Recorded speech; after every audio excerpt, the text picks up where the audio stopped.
I vividly remember the day I enlisted in the Army, fresh out of college, eager to serve my country. The military's structure felt like the perfect fit, and over the years, I found purpose in my duties. But with each deployment, pieces of my personal life were left behind. After nearly 30 years, I retired. Marcy and I had faced many challenges together, raising our kids amidst the chaos. Despite thinking our bond was strong, adjusting to civilian life proved harder than I expected, and we started drifting apart. The warning signs were subtle, and I missed them, comfortable in our routine. Trust, I realized, is fragile. We lived in a cul-de-sac with modest homes. At our first block party, Marcy and I, empty nesters now, met our neighbors. Our son, Kyle, was in college, and our daughter, Rhonda, had joined the Navy, which didn't thrill me as a retired Army colonel. At the party, Marcy got stuck talking to Chuck from across the street and wasn't happy about it. She signaled for me to save her, but I was busy chatting with Jenny, a fit single mom. When Marcy gave me a more urgent look, I brought Jenny over to Chuck, freeing Marcy. But she wasn't impressed with how long it took me. As we left, we exchanged nods with the Nielsen's, a young couple who seemed to share an odd, almost conspiratorial look. My years in intelligence made me suspicious, but I followed Marcy hoping for some pre-trip closeness. Years of military life strained our marriage.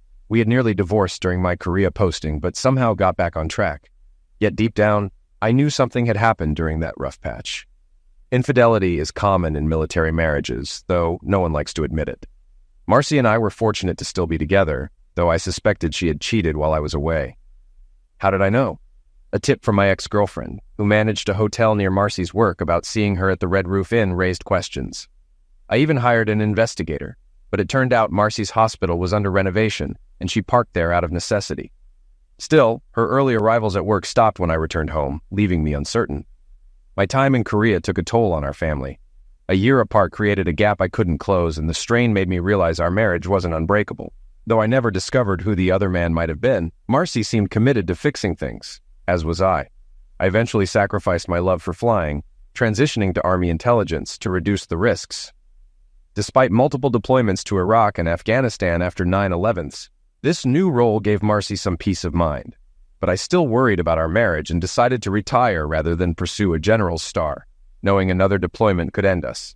In retirement, my consulting job paid better than staying in the Army, and I was there for my kids' graduations with Marcy by my side, which was priceless. Marcy continued her nursing education and became the top nurse on a brain surgery team. She worked closely with Dr. Trey Cardosa, a talented, confident surgeon. I noticed how he looked at Marcy, and her praise for him made me uneasy. When I expressed my concerns, Marcy admitted that flirting at work helped relieve stress, but insisted it went no further. She reminded me of my close working relationship with a CIA colleague, Deirdre, before deploying to Iraq. Though Deirdre had shown interest in me, I had to trust Marcy just as she had trusted me with Deirdre. The conversation didn't go well and lingered in the background of our lives. The truth was, Marcy had a reason to be suspicious. Deirdre made a move on me after an ambush in Iraq, and in a moment of weakness, I almost gave in. We were interrupted before anything happened, and I convinced myself it evened the score for whatever Marcy might have done in Korea. But deep down, I knew I was only fooling myself. Now, Marcy and her team were heading to South America for 6 weeks with Doctors Without Borders. I wasn't thrilled about her being with Dr. Trey, but I didn't want to disrupt her career after all the support she had given me during mine. "I've stayed home for you many times," she said. "Now it's your turn to wait for me." What could I say to that? Things were tense when she left for the airport. She spent the night packing and talking to her mom, leaving us with little time together. I didn't want to argue, so I let it go. The next morning, she was gone. No goodbye, no note. I checked for messages, but found none. I was both annoyed and worried. After calming down with coffee, I tracked her flight to Colombia and hoped she would call or text upon landing, but she didn't. I sent her a brief message. "I hope you're okay. Nice way to leave, Marcy. Speaks volumes." No reply. Not that day or the next. Running usually helped clear my head, but frustration pushed me to run faster. Nearing our cul-de-sac, I was out of breath when Vincent Nielsen called out to me. He lived behind us, and his wife Leslie was in the garden. "Nice view, huh?" he joked, noticing where I was looking. I brushed it off, saying I needed a shower. He invited me over, even without Marcy, suggesting steaks and drinks. His wife smiled, and her subtle movements added to the strange vibe. I took the long way home, still preoccupied with Marcy's silence. After a shower, I sat in our empty house, waiting for a call that never came. It was dark when I finally decided to call her hotel. I knew her itinerary and room number, but there was no answer. The hotel manager, Pablo Espinosa, confirmed she had checked in but seemed guarded. He promised to check on her and have her call me, but something felt off. I then searched my contacts for Marcy's close colleague, Penny Washington, hoping she might know more. Just then, my phone rang. It was Pablo from Bogota, not Marcy. "Hello, Pablo," I answered. "Any news about my wife?" "Señores, she wasn't in her room. Maybe with some other ladies or out," he said, becoming uncooperative. "Can you do me a favor, Pablo?" "Yes, señores," he replied, less polite than before. "What's Dr. Trey Cardosa's room number?" 514, señores. Do you want me to call him?" I cringed. Marcy's room was 515. "Not yet, Pablo. One more thing." "Sí, señores, but I'm busy." "Please call Mrs. Penny Washington's room." After a pause, he agreed, and I waited on hold. Finally, Penny answered. She knew it was me, probably tipped off by Pablo. "Hi, Penny," I said. "Sorry to bother you. Where is my wife?" She grew irritated. "Why do you ask?" "Don't play games, Penny. Marcy's room is next to Trey's, and she's not in it. You know why." "Rick, you should talk to your wife," she replied, but I overheard a man asking, "Who is that?" "Maybe I should talk to your husband about the man in your room, Penny. I have his number." She quickly responded, pleading, "Please don't call my husband. This is the first time. I don't care how many times you've cheated, Penny. Tell me where my wife is, or I'll call him right now." Reluctantly, Penny transferred me to Trey's room. The phone rang and Trey answered, thinking it was Penny. "Sorry to interrupt, Trey," I said coldly, "but this is Rick Weston. I need to talk to my wife." He hesitated, then played dumb. "Why are you asking me?" "Trey, if you value your hands, put Marcy on the phone, now." After some noise, I heard Marcy's voice. "Give me the phone, Trey," she said. "Rick, I didn't expect this conversation tonight." "What are you doing in his room, Marcy?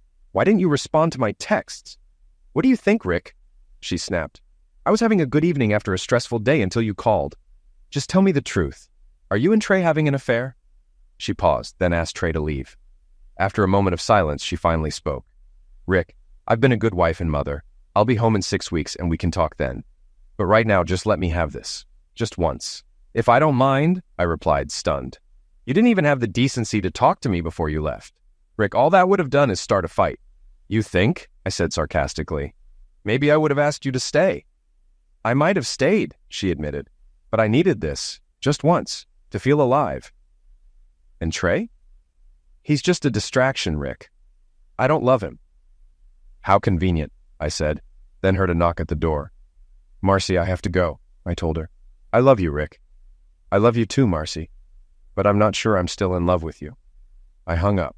When I opened the door, Leslie was standing there alone. "Evening, Rick," she said with a smile. "Hello, Leslie," I replied, noticing how stunning she looked. "Are you going to let me in?" she asked, raising an eyebrow. "Sure," I said, stepping aside. She handed me a bottle of wine. Red Moscato, my favorite, something Marcy must have told her. "I was hoping you needed some company," Leslie said. "Not sure how good I'll be, but I do have some questions." "Ask away," she replied, searching for wine glasses. As I poured, I asked, "Where's Vincent?" "He's out playing cards with friends." "I see," I said, thinking about how often I left Marcy alone during my military career. "Marcy's in South America, right?"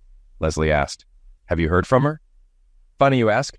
I was just talking to her when you knocked." "Oh, I'm sorry, Rick. Did I interrupt?" "No, we said what needed to be said," I replied, sensing she could tell I was in a bad mood. "Leslie, I think we need to talk." We locked eyes, both of us questioning. Leslie pursed her lips and then nodded.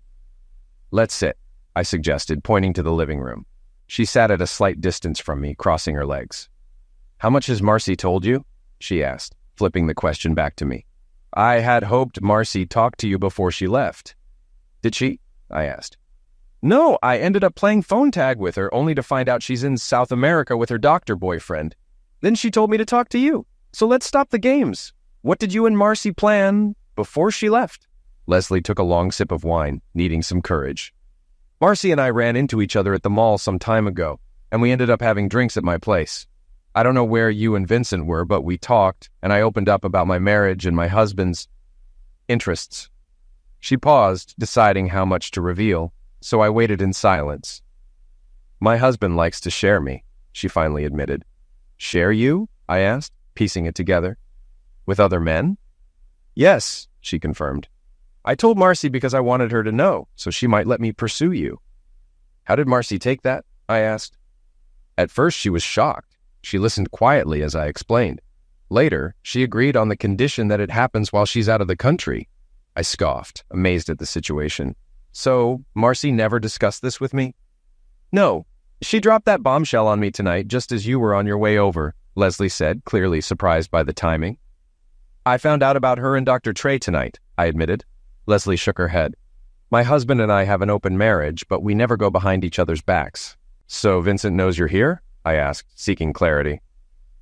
Yes, she confirmed. He knows I'm attracted to you and has no issue with it. You've had other steady partners? I inquired. Just one, off and on for 2 years, she explained. Mostly we meet men out of town for adventures. And Vincent watches? I asked, surprised. Yes, it's safer that way, she said casually.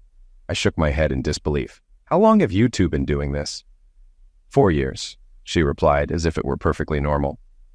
And Marcy agreed to this arrangement? I asked, trying to piece it all together. Yes, but only while she's away, she clarified. Did she mention anything about what she'd be doing while she's gone? I pressed further. No, she admitted, but I had a feeling she might be doing something similar. Maybe giving me permission to be with you eased her conscience. I wish she had talked to me, I said, feeling the weight of my own mistakes. Leslie handed me a letter. Marcy left this for you before we do anything, she said, heading to the restroom. The envelope simply read, Rick. I took a deep breath and opened it. Dear Rick, by now you know I'm breaking our vows with Trey. But before you judge me, remember Deirdre in the Middle East. I have no proof, but I'm almost certain you slept with her. I studied interrogation techniques when helping you with your Army intelligence classes, and I noticed how you looked away whenever I mentioned her. You're a terrible liar, Rick. When Trey first touched me, I didn't tell you. Maybe I should have. Just like I should have had affairs during those lonely years when you were off playing soldier. I was tempted, especially when you were in Korea, but I stayed true to you. Then Deirdre visited me while you were in the Middle East, and her smugness confirmed my suspicions. I'm almost sure you were unfaithful. If I'm wrong, then I'm the first to cheat, but I doubt it. So, here's the deal. While I'm gone, I'm not your wife, and you're not my husband. We both have a 6-week hall pass. If we still love each other when I return, we can move forward. If not, we'll mourn what we had. I'm choosing this, Rick, of my own free will. I don't love Trey, but I find him attractive. He'll be nothing but a memory if you still want me. If you love someone, set them free. I'll be back in 6 weeks. Meet me at the Ambassador Hotel near the airport if you want to try again. If not, don't come to the airport. Just walk away. Love always, Marcy. P.S. Leslie was supposed to get tested for STDs before tonight. Make sure she shows you the results. Trey and I were tested before we left, and I'll get tested again before I return. If we're going to make this work, this will be our first step toward trust. After reading the letter, I noticed Leslie at the kitchen island refilling her glass. Are you okay? She asked. I will be, I replied. She nodded and returned with the bottle, sitting closer this time. She refilled my glass and looked at me with those doe-like eyes. So, Rick, what do we do now? Right now, nothing, I said firmly. You and Marcy planned this for 2 weeks, and I'm just hearing about it tonight. It sounds like she's been up to something for a while. Am I right? I guess so, Leslie admitted, looking down. She wasn't used to someone resisting her charms. If I were single, it might be different, but I don't like being played, especially by someone I've loved for most of my life. You said this was her way of easing her guilt, I continued. It's clear this was planned behind my back. She even told you what wine to bring. I don't appreciate being used like that. I understand how you feel, she said quietly. So I guess nothing is going to happen between us. Not tonight, I replied. I need time to think before I make any decisions. So can we count on you joining us for dinner in a day or two? She asked. I don't know, Leslie. I need to sort things out. We'll see. Okay, she said softly. Just know I'm here for you. Thanks, Leslie, I said. Good night, and thanks for the wine. She took that as her cue to leave, and I couldn't help but admire her as she walked out. After she left, I reread Marcy's letter. It's amazing what you can notice when you take time to analyze it. Marcy's tone was venomous when she wrote about Deirdre, even though she wasn't sure we had slept together. Then, a few paragraphs later, she practically encouraged me to sleep with Leslie. The contrast didn't make sense to me. Yes, Deirdre and I got close in the Middle East, but we never had sex. It happened once, after surviving an ambush. It wasn't planned like Marcy's affair with Trey and this whole setup with Leslie. I felt guilty at the time, but I also suspected Marcy had cheated, so it seemed like a twisted form of justice. I also wondered why Marcy didn't want me to meet her at the airport. Was she afraid I'd get angry? I had never given her any reason to think I'd get violent, and why meet at the hotel instead of coming home? Then it hit me. Was she really that devious? Considering she plotted all this right under my nose, the answer seemed clear. But what was really going on? I scanned the room, suspicious of any surveillance devices. Could there be a camera in the smoke alarm? I decided to make some calls, but not inside, just in case I was being monitored. I grabbed Marcy's itinerary and stepped outside to the swing chair on the porch. Marcy knows I'm a consultant, but she doesn't know I'm actually the senior security consultant for Acme Global, responsible for the safety of our offices worldwide. I have contacts I can call on when needed. My first call was to Alan Williams, the top tech specialist in my department. He answered the phone with a straightforward, "Williams." "Alan, this is Rick. How's it going?" I asked. "Pretty good, boss," Alan replied, "but I doubt you called just to chat." "No, I didn't," I admitted. "I need your expertise." I then gave him a brief rundown of the situation and my concerns. "I'm sorry to hear that, Rick. I understand," Alan said sympathetically. "Give me 45 minutes to get my gear and I'll be over." "Thanks, Alan. I appreciate it," I said before hanging up. Next, I scrolled through my contacts and made another call. "Hola, Senor Rick," came the cheerful voice on the other end. "Ernesto? How are you, my friend?" I asked warmly. Ernesto Trujillo was my go-to guy in South America, based in Bogota, the same city where Marcy and her lover were staying. I trusted Ernesto completely. "Doing well here, boss," he said. "Didn't expect your call today. What can I do for you?" I gave him the same rundown I had given Alan. "Damn," he replied. "Sorry to hear that. You need eyes and ears on the ground, right?" "Yes, Ernesto," I said, providing him with the hotel details, room numbers, and the manager's name. "Can you handle it?" "Absolutely. You want audio, video, and pictures?" "Yes, the works. And send me daily updates. Let me know if you need any extra funds." "Got it. I'll get started and be in touch soon." "Thanks, Ernesto. I appreciate it. Send my best to your family." "Will do. Talk soon." After the call, I emailed him Marcy's itinerary. Shortly after, Alan arrived with his equipment. In 30 minutes, he found wireless cameras in several rooms, mostly hidden in smoke detectors, and a few microphones. Our landline had also been bugged. "These don't have much range," Alan noted. "There's probably a receiver nearby." We searched and found a box with a laptop in the attic. It was locked, but Alan figured it stored and uploaded data from the cameras and microphones. Alan discovered the gear belonged to Smith Investigations, with an address and phone number conveniently labeled. "What do you want me to do with this?" Alan asked. "Disable everything?" I considered it, but decided differently. "Disable the camera and mic in my office, but leave the rest. Let them watch. I'll make it boring." Alan chuckled and removed the devices from my office. He then checked the computer Marcy and I shared and found a keylogger and spyware installed, which he removed. "Why do you think she did all this?" I asked. "Probably setting you up for something, maybe a divorce," Alan suggested, confirming my suspicions. "You're probably right," I said. "One more suggestion," Alan added. "If the investigator installed all this, he might still have a key. You should change the locks and security codes." "Good idea. I'll call a locksmith right away. Thanks for everything, Alan." After he left, I called a locksmith to change the locks and codes, not wanting any uninvited guests. As I waited for the locksmith, I logged into Marcy's account on our shared computer, curious about her recent activities. Her email opened without needing a password. Her credentials were saved, and she hadn't updated them as I had suggested. For once, I was glad she didn't follow my advice. Normally, I respected her privacy, but this situation was different. I searched through her emails and found several exchanges with Trey, the doctor she was now involved with in Bogota. Rather than read them all at once, I exported and saved them to a thumb drive for later review. There were also emails with our kids, but nothing noteworthy. When the locksmith arrived, I showed him the doors that needed new locks and returned to the computer. One email thread between Marcy and Trey had the subject line, "lawyer," which caught my attention. In the thread, Marcy told Trey she had spoken with her lawyer, reviewed the proposed divorce settlement, and decided to move forward despite her lawyer's advice. Trey seemed surprised, questioning her decision since she had claimed to love me and intended to stay with me. Marcy's response was chilling. She planned to stay with me, but on her terms, noting that I had unknowingly been a cuck for years. She detailed her plan. She would give me divorce papers at the Ambassador Hotel when she returned and pressure me into signing a postnuptial agreement. If I refused, she would use evidence of my affair with Leslie to ruin me financially. She even mentioned the possibility of suing Leslie for alienation of affection, further tightening her grip on the situation. Trey expressed concern about the risk she was taking, but Marcy seemed confident that she had everything under control.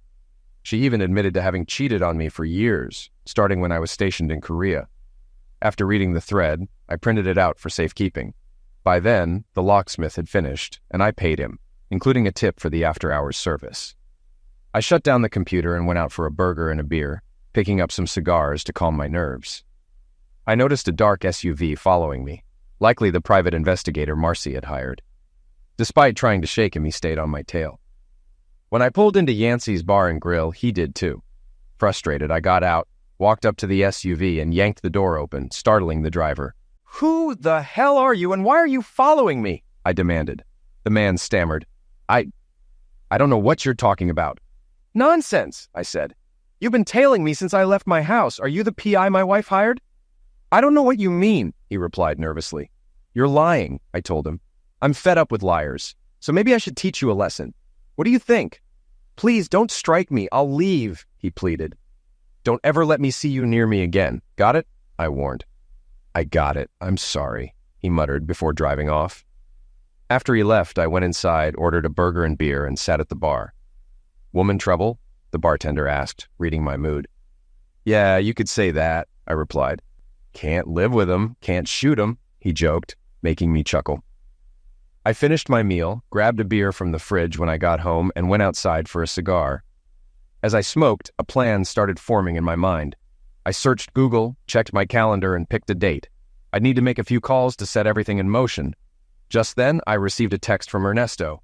"All set. First update in the morning. Please send $250 for expenses." I quickly sent the money via PayPal and added, "Thanks. Talk tomorrow." I finished my beer and cigar, then went upstairs. Curious, I opened Marcy's nightstand drawer and found her rings. I took off my wedding ring and placed it beside hers, then looked up at the camera I knew was hidden in the smoke detector and flipped it off. The next morning, I checked Marcy's email and found a new message titled, "Been Made." The email detailed how I had discovered the surveillance equipment and the investigator tailing me. I marked the email as unread and logged out.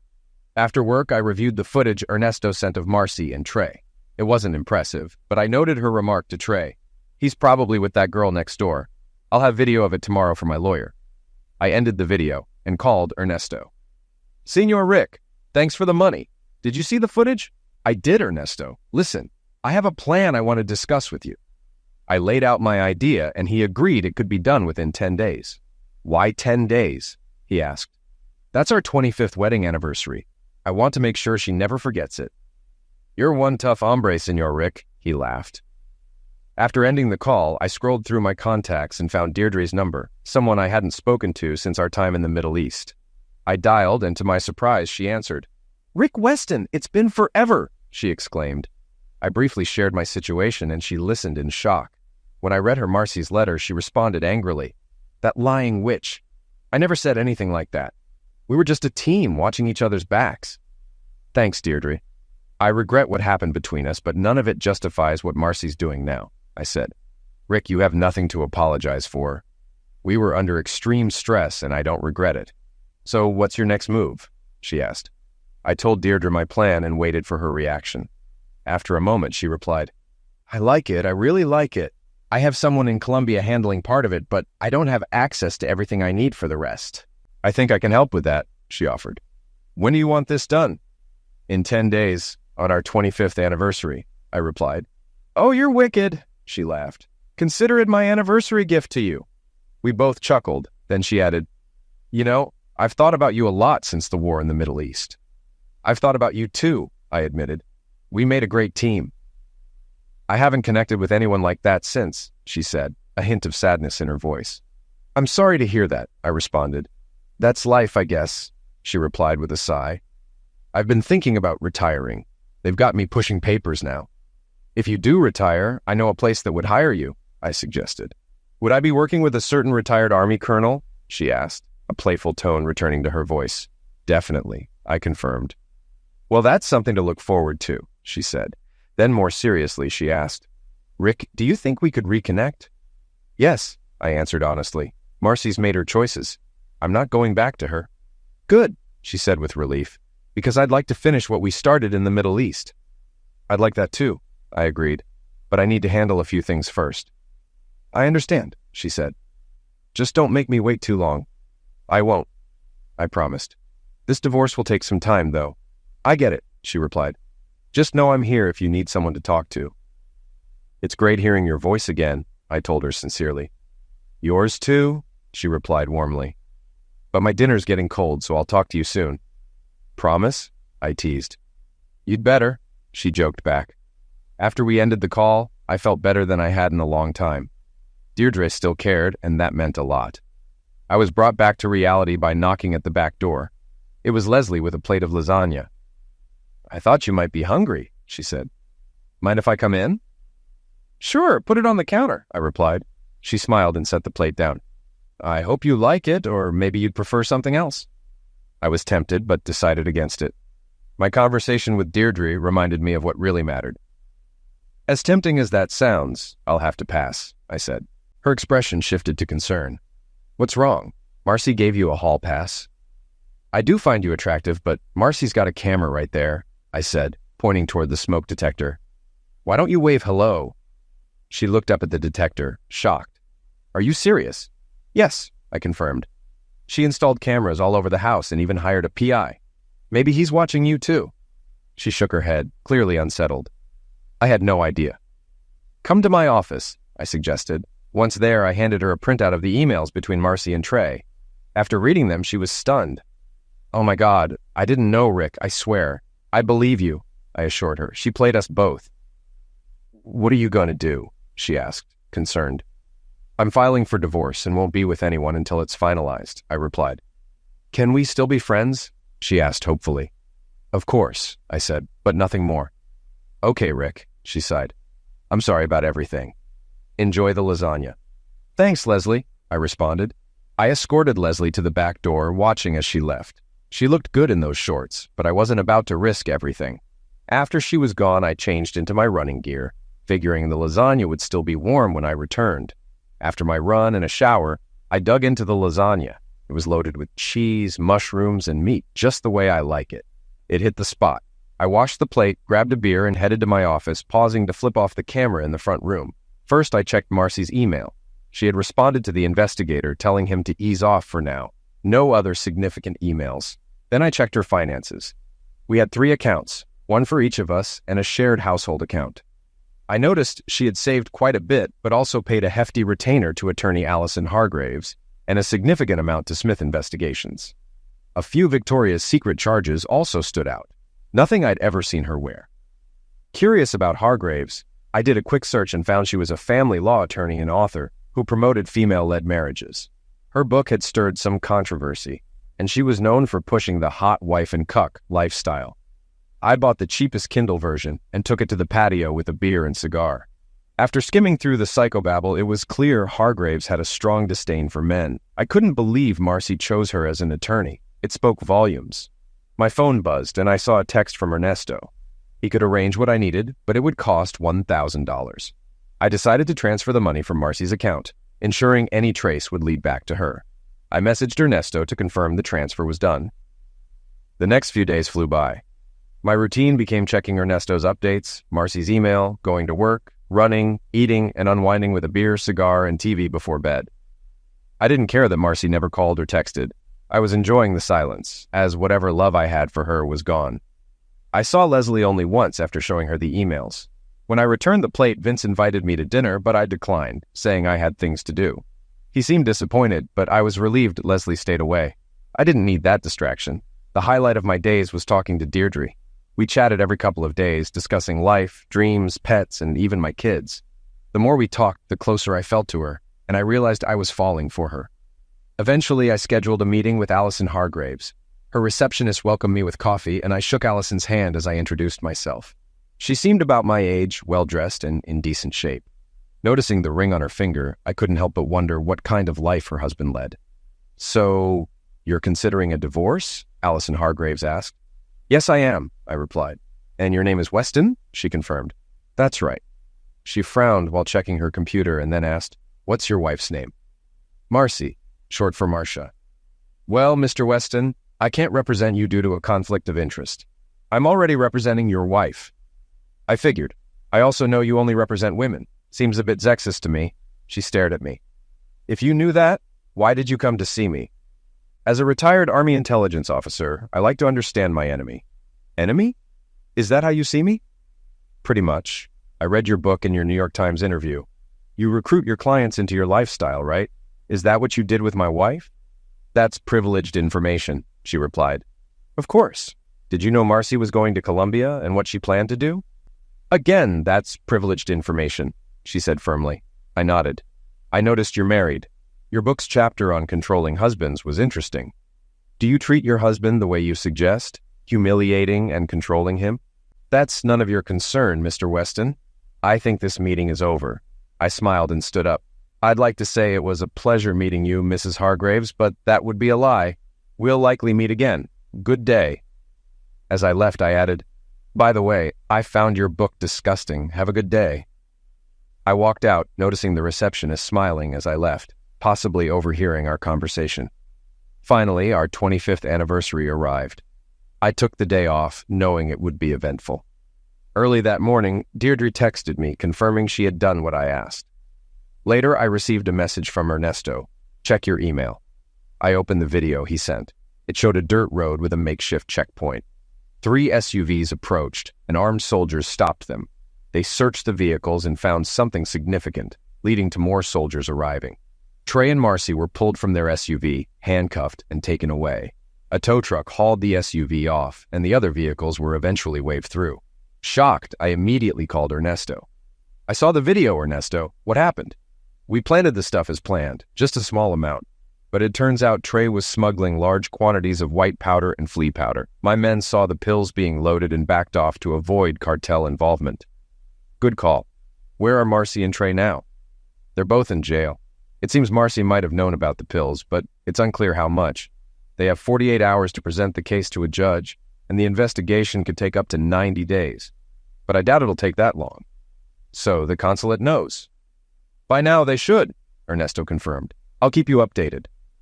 "Thanks, Ernesto. It's not what I expected, but if Marcy's involved in trafficking, she deserves what she gets." After ending the call, I contacted Deirdre to fill her in. She wasn't too surprised and offered to reach out to her contacts in Colombia to gather more information. "I'll let you know as soon as I hear something," she assured me.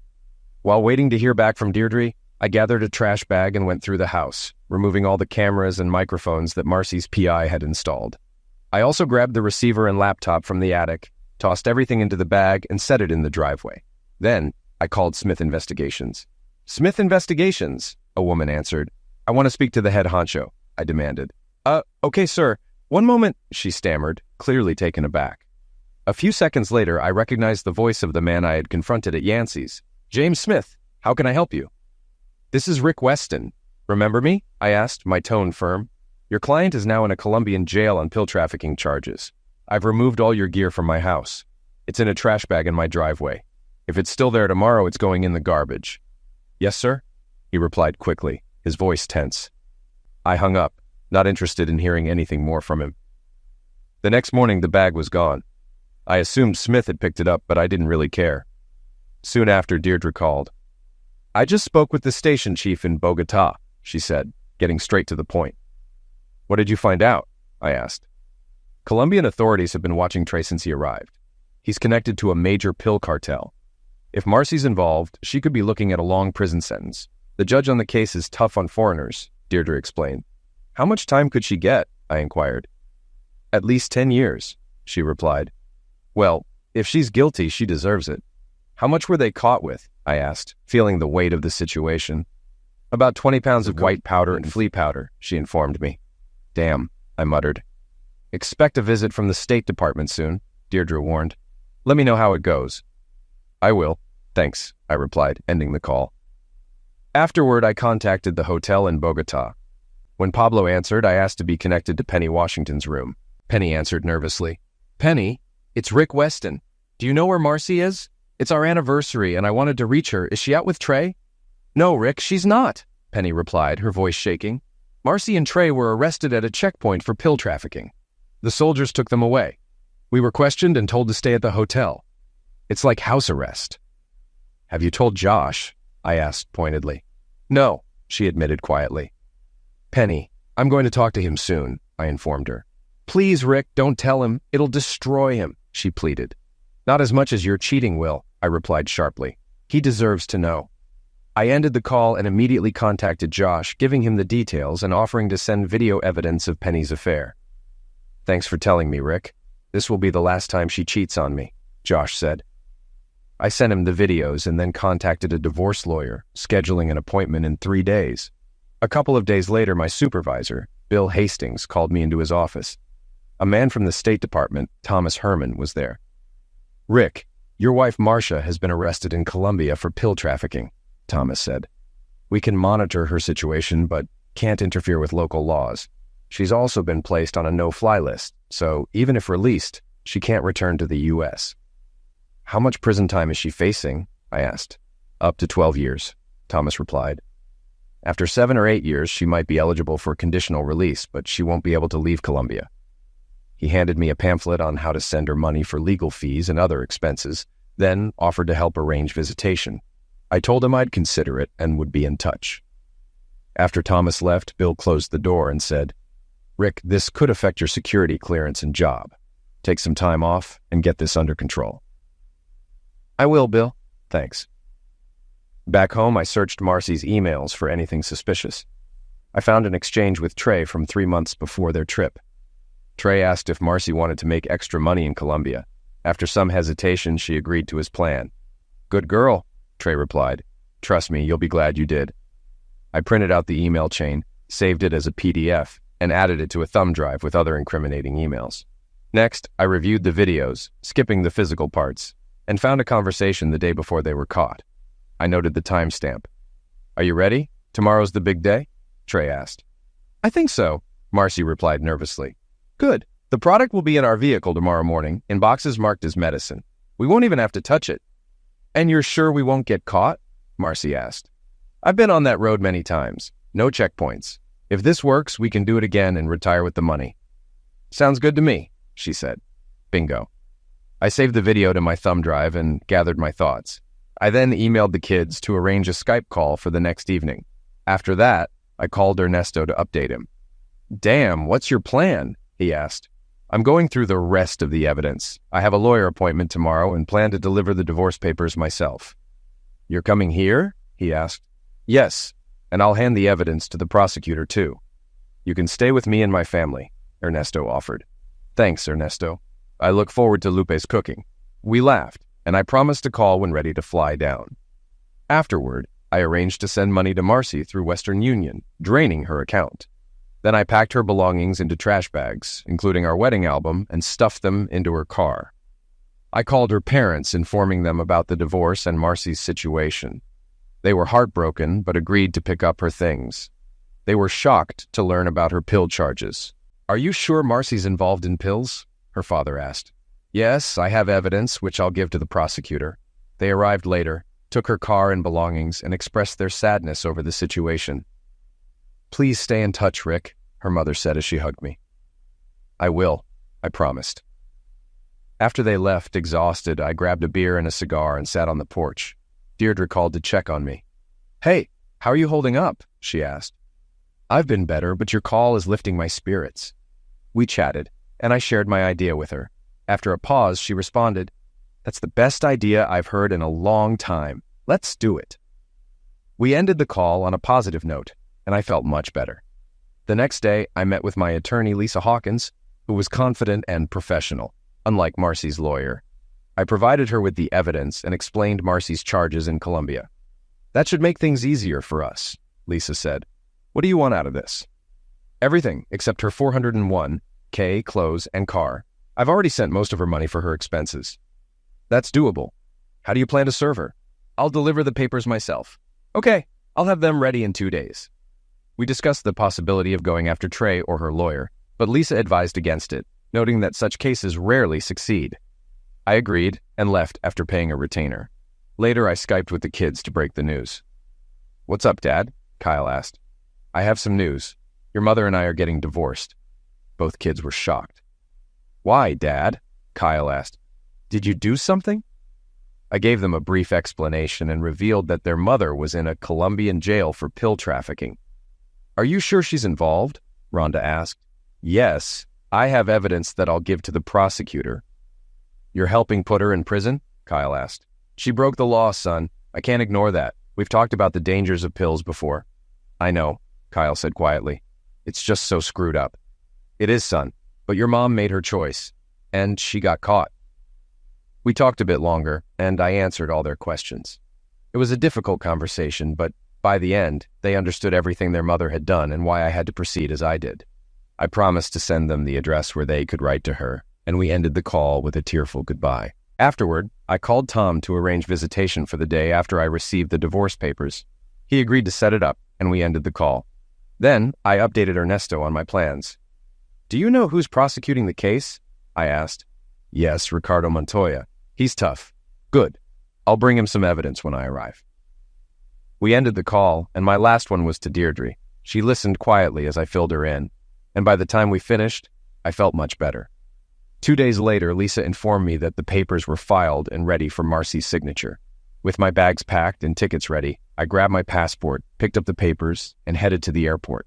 After letting Ernesto know I was en route, I received a message from Tom confirming the visitation setup. Ernesto met me after I cleared customs, and we gathered my luggage before heading out. "Where to first?" he asked. "To see Senor Montoya," I replied. At the government building, Ernesto parked, and I headed inside to Montoya's office. A receptionist stopped me, but before I could say much, a well-dressed man appeared. "I'm Senor Montoya," he introduced himself. "And you are?" "Rick Weston," I replied, shaking his hand. "I believe you're handling the case against my wife, Marcy." He invited me into his office and asked, "What information do you have for me?" I handed him a thumb drive. "This contains video of her and Trey discussing moving pills and email exchanges. I've also included her email credentials if you want to dig further." Montoya eyed me carefully. "You realize it's my job to put her in jail for a long time, right?" "Yes, I understand." "So why are you giving me this evidence? Shouldn't you be helping her defense?"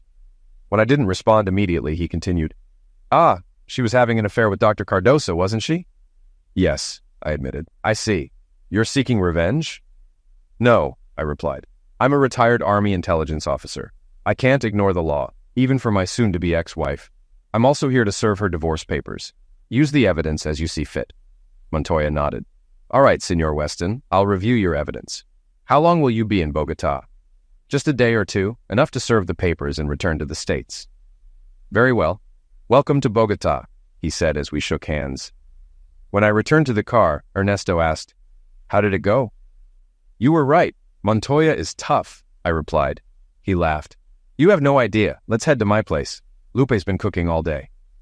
At his home, Ernesto set me up in a spare bedroom, and I met his wife, Lupe, and their children. We enjoyed a delicious dinner, after which Ernesto and I relaxed with cigars and aguardiente, a fiery drink that lived up to its name. We talked casually before turning in for the night. The next morning, Ernesto drove me to the prison where Marcy was being held. The conditions were rough, noisy, crowded, and foul-smelling. Inside, we were led to a small room where Marcy waited, looking gaunt and exhausted, shackled to the table. I sat across from her, opened my briefcase, and set the divorce papers on the table.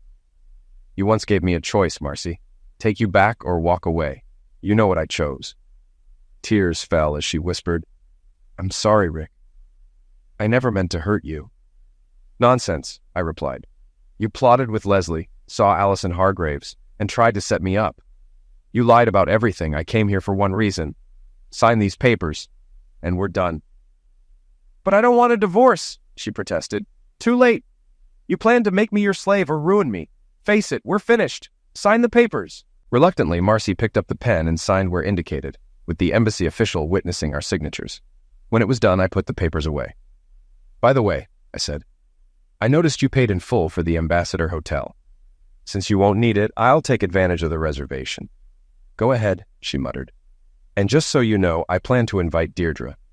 We'll finish what we started in the Middle East. Just once, if you don't mind. She glared at me with anger, but I shook my head. After everything you've done, don't even start, I said. As far as I'm concerned, we're no longer married. Enjoy your miserable life. I stood up and walked out, leaving her sobbing at the table.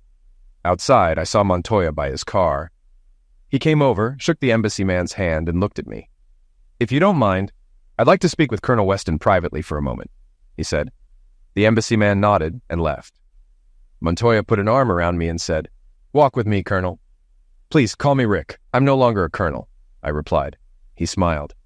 And you may call me Ricardo, once a military officer, always a military officer, right? He said.